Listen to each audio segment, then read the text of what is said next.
I'm a never Trump guy. I never liked him. It makes you think that at a fundamental level, this is sort of a he said, she said, right? And at the end of the day, do you believe Donald Trump, who always tells the truth? Just kidding. Or do you believe that woman on that tape? I cannot stand Trump because I think he's a fraud. Well, I think he's a total fraud that is exploiting these people, who is a total fraud. Like I said, I agree with you on Trump because I don't think that he's the person. I don't think he actually cares about folks. So J.D. Vance is out here pretending to be America's moral compass. But this week, he couldn't find North if it was tattooed on a Chick-fil-A wrapper. You know, this guy went from writing Hillbilly Elegy, the book about escaping poverty, to becoming the vice president of the very system he said was broken. It's like writing a diet book and then opening an all-you-can-eat buffet. He flew to Europe for the Munich Security Conference, gave this speech about how Europe is afraid of its voters, which is hilarious because back home he's afraid of his own. Vice President Maybelline was making the rounds, attempting to defend his boss and the chairman of the FCC with a new fairy tale even a 5-year-old wouldn't believe. Celebrities are rallying to his cause, saying this is a First Amendment assault being carried out by the FCC, Brendan Carr, and by the President of the United States himself. And to that, you say? Well, there are two things. First of all, I'd like them to tell me exactly what Brendan Carr did to have Jimmy Kimmel taken off the air, because number one, he is currently on the air, and to the extent that he isn't in certain stations, it's because he's not funny and because his ratings aren't very good.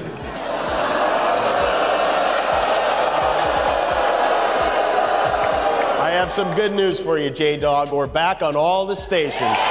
The audience is still settling into their seats as the music quietly fades away, and Jimmy Kimmel walks onto the stage wearing that unmistakable smile that says he already knows exactly where this is going. He casually taps the cue cards against his desk, stares straight into the camera, and calmly announces that he is back on every station. The crowd instantly erupts into thunderous applause because in that single moment, every rumor about his disappearance falls apart. Then, without missing a beat, he shifts his attention directly toward J.D. Vance and delivers a nickname so perfectly chosen that it sounds like it could have been printed on the shelf of a cosmetics store. Vice President Maybelline. He acts like he's out there defending the working class, but the second Trump frowns, JD changes his entire belief system faster than a Tesla stock price. And remember, this is the same JD Vance who once called Trump America's moral disaster. He literally said Trump was cultural heroin. Then he met him, and now he's his dealer. He's out there pushing the same stuff he used to warn people about. There is definitely an element of Donald Trump support that has its basis in racism or xenophobia. I think there's a chance, if I feel like Trump has a really good chance of winning, that I might have to hold my nose and vote for Hillary Clinton. I think that I'm going to vote third party because I can't stomach Trump. I think that he's noxious and is leading the white working class to a very dark place. The joke lands with the kind of force that only comes from exposing someone's image and insecurities in one effortless shot. Somewhere, a communications staffer is probably spilling coffee while scrambling to figure out damage control. Somewhere else, a senator is pretending not to laugh while furiously typing out an angry response. Meanwhile, across social media, the favorite ally of the 47th president keeps insisting that television ratings are the real issue, even as he becomes the biggest joke online. To understand why this moment exploded, you have to look at the chain of events that built toward it, because everything unfolded in 3 distinct stages. First came J.D. Vance's visit to Friendly Studios, just before Brooklyn Week, where he claimed Kimmel's brief absence had everything to do with disappointing ratings. Interrupt your bullshit. Go on. There's something else that's important here, Laura, which is that these broadcast companies, ABC, NBC, CBS, they enjoy the public airwaves because they serve the public interest. So I actually think that we should be having a conversation about whether these companies are serving the public interest. That's actually totally separate from the Jimmy Kimmel issue because nothing happened to him. He's currently on the air, and to the extent that he's not, it's because advertisers don't like him because his ratings aren't very good. My ratings aren't very good. Last time I checked, your ratings were somewhere between a hair in your salad and chlamydia. In 3.5 years, I'm not the one who's going to be doing mascara tutorials on YouTube. He spent part of his week warning Americans that dating apps are more destructive than artificial intelligence. Really? AI is writing your speeches, buddy. You're worried about Tinder when the robots are learning how to lie better than you? He says online dating is tearing apart traditional families. The guy works for a man who has 3 marriages and 5 kids who all look like they share one Wi-Fi password. You want to lecture America about stable homes? You work for the Trump family, not the Brady Bunch. Vance went even further by demanding an apology for the people he insisted Kimmel had unfairly attacked. He delivered those remarks with complete confidence, making it sound convincing while unknowingly setting himself up for what came next. Then came stage 2. Kimmel returned under brighter lights than ever, confidently telling viewers across America that he was officially back on every station, before immediately firing off a devastating joke aimed straight at Vance. Vice President Maybelline. One sentence was all it took to attach a label that people were never going to forget. Then came stage 3.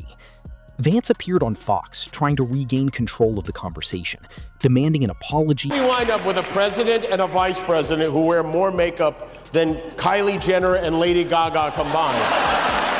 A lot of pressure on J.D. Vance tonight. J.D. Vance hasn't been under a microscope like this since his wife asked him why the couch was so sticky.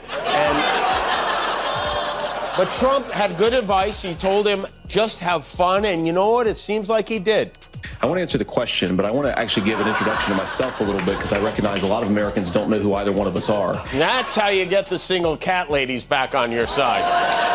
You know, in some ways, you can't help but you kind of feel sympathy for J.D. Vance having to defend Donald Trump, who he himself openly denounced. It's kind of like being Diddy's defense attorney, you know? The reason Kimmel's nickname cut so deeply is because it did far more than simply insult someone. In only a few words, it captured an entire public image. It called out the carefully performed toughness, the obsession with appearances, and the constant need to stay perfectly camera-ready, even while the substance underneath looked far less polished. The nickname worked like holding up a mirror that reflected everything people had already been noticing. Then Kimmel followed it with a joke about mascara, making the connection impossible to miss. The audience immediately understood the larger point. This was never really about policy debates. It was about presentation, branding, and image management. And under the bright lights, that polished image suddenly looked a lot less convincing. JD talks about family values while backing a president who spends more time golfing than parenting. He says men need to reclaim masculinity. Yeah, by all means, tell that to your boss, the man whose spray tan wipes off on the American flag. He's made himself the mascot of the forgotten working class, except the only thing he remembers is which billionaire is writing the campaign check this week. Every photo op he does has him in a barn wearing flannel talking about coal jobs, while the fine print says, made possible by Peter Thiel. The man's political soul is sponsored content. One of Jimmy Kimmel's greatest strengths is something people rarely appreciate because it looks so effortless. He almost never has to raise his voice or launch into an angry rant to make a joke hit its target. Instead, he simply reads the quote, adds one perfectly timed observation, and then allows the silence to finish the job for him. His comedy works like something slowly simmering until every ingredient comes together at exactly the right moment. That is why his comebacks tend to stay in people's minds, while louder television monologues disappear before the day is over. On this particular night, he let every talking point from Vance linger just long enough for everyone to recognize exactly what it contained. Complaints about ratings, accusations of cancel culture, and wounded feelings dressed up as moral principle all hung in the air without Kimmel needing to argue against them. He simply counted the evidence. He reminded everyone he was back on every station, back in Brooklyn, and Both candidates were pretty darn polite to each other. First of all, Tim just said something that I agree with. I agree. And I actually think I agree with you. I actually agree with Tim Walz. I agree with a lot of what Senator Vance said. Governor, I agree with you. I agree with that. And I think that Governor Walz and I actually probably agreed. Well, Trump is not going to like that at all. You're in a lot of trouble, JD. I was kind of hoping they'd ask the candidates some fun questions. Like, they used to do that. Like, is a hot dog a sandwich? And then J.D. Vance would stare into the camera and say, when you're from Haiti, any dog can be a sandwich. But they didn't. They could have used a lot more talk about cats and dog eating. And every time he opens his mouth about culture, it's a new episode of Things Nobody Asked. One week it's dating apps, the next it's birth control, the next it's women being too career focused. He's like the cranky uncle at Thanksgiving who thinks feminism is a weather pattern. Then there's his big claim that America's in moral decline because people don't go to church enough. You know what else causes moral decline? Electing a guy who tried to overthrow democracy. But sure, tell me more about how Bumble is ruining society. He says he wants to stand up to global elites. Really? You flew to Munich in a private jet to say that, buddy? That's like yelling down with yachts from the deck of your own. J.D. Vance is what happens when populism goes to finishing school. That is not the picture of someone running away from Nielsen numbers. It is the picture of someone taking an attempted smear campaign and transforming it into one of the strongest moments of the night. So why did J.D. Vance react so strongly? Because he suddenly found himself trapped inside a label that fit a little too well. There is nothing enjoyable about being handed a nickname that political opponents will repeat endlessly, and even supporters secretly dislike because it is genuinely funny. You can spend hours arguing against a speech or a lengthy explanation. You cannot argue your way out of a nickname that instantly sticks in people's minds.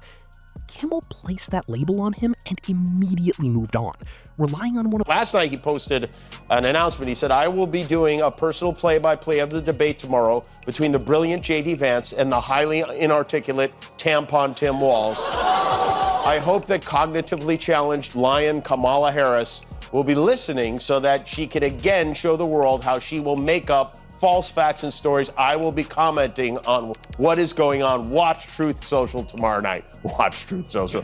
He wants to be seen as the people's champion, but he speaks like he's auditioning to narrate a documentary called The Death of Irony. And let's not forget, when the shutdown hit, he was silent while millions of Americans were wondering if they'd get food stamps. He didn't fight for them. He was too busy tweeting about real patriots and woke tech overlords. You know who cares about SNAP benefits? The people you wrote about in your book, JD, remember them? The ones who can't afford your lecture tour tickets? After that, the internet takes over without needing any further help. That is exactly why Maybelline became so effective. Once people heard it a single time, every future appearance by Vance in front of a television camera carried that association with it. The next time he leaned forward with a serious expression, plenty of viewers could not help picturing the cosmetic reference before hearing a single word he said. There is another lesson hidden inside the timing as well.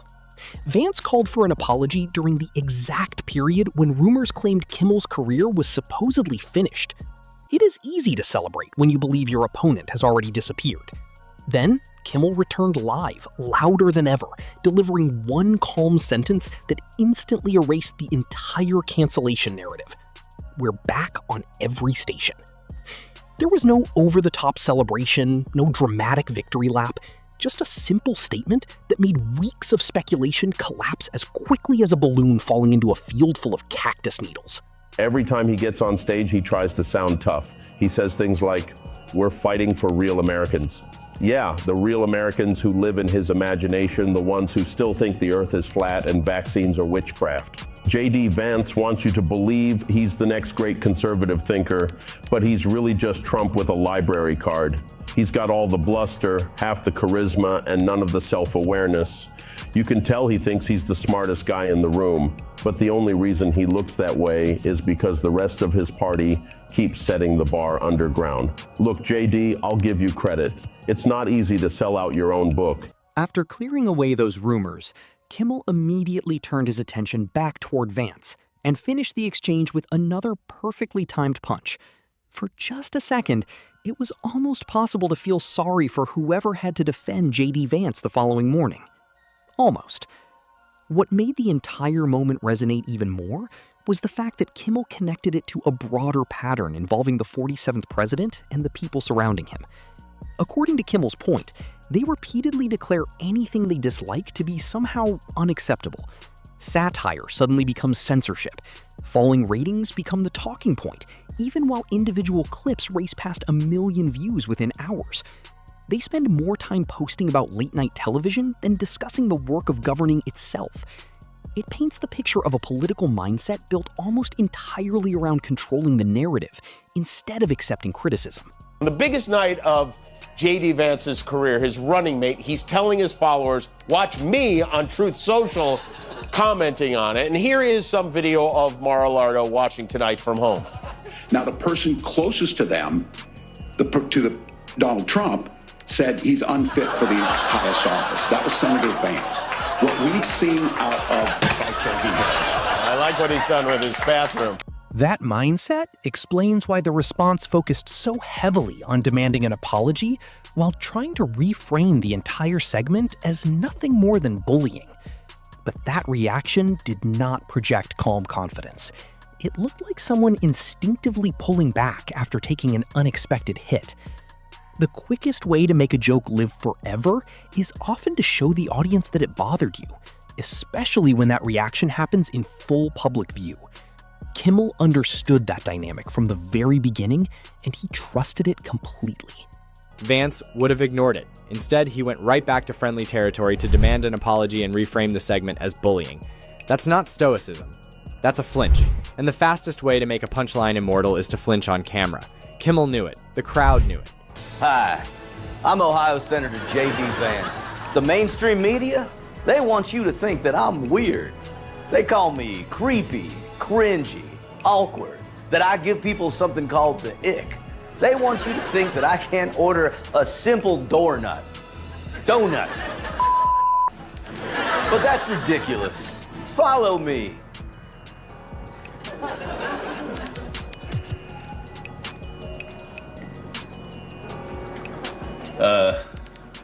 Hello?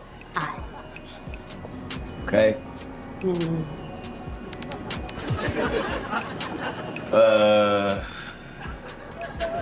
How long you worked here? A year? Okay.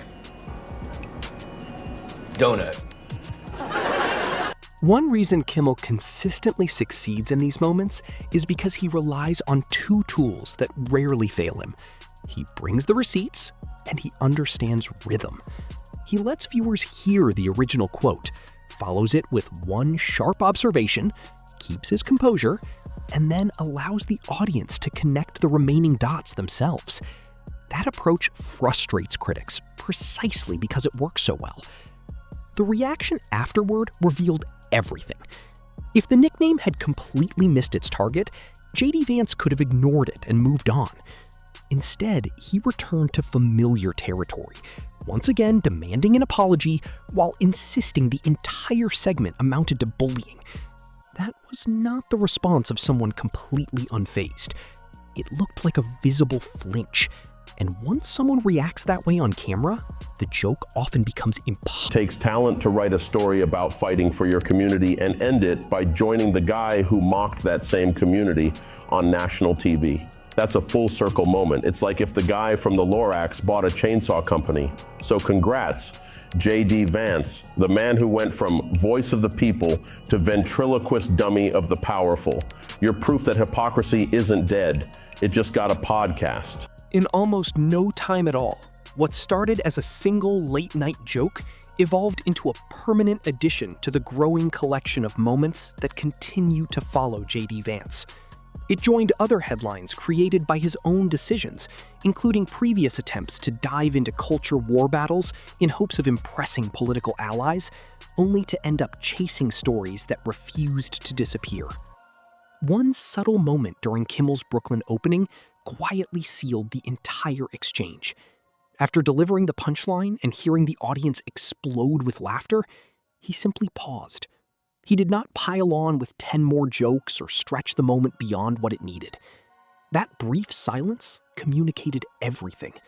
It told the audience the point had already landed, it signaled to social media exactly where to clip the video, and it denied Vance any opportunity to dismiss the moment as overkill. Inflation down to practically zero, and all of the groceries and all of the eggs and all of the things that you've been hearing about, they're back down, they're way down from where they were.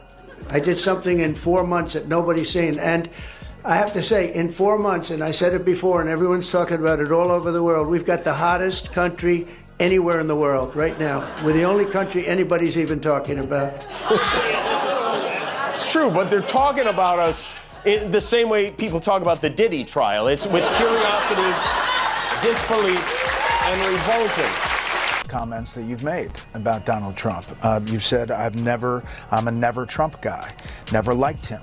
Terrible candidate, idiot if you voted for him, might be America's Hitler, might be a cynical a-hole, cultural heroine, noxious and reprehensible. Trump is a really bad candidate, and frankly, I think a really bad person.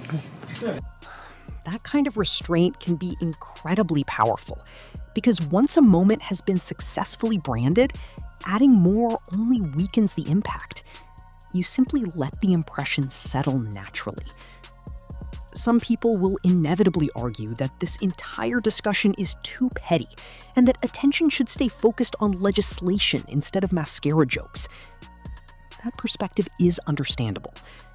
But politics has always been shaped by culture as much as policy. When public figures rely on carefully crafted performances to project authority, those performances become part of how power operates. If no one points out when image is replacing substance, it becomes much easier for theatrical presentation to be mistaken for genuine leadership. You know, as civil as the debate was, the troll-in-chief was not. He didn't like the fact that Tim Walz uses the word folks.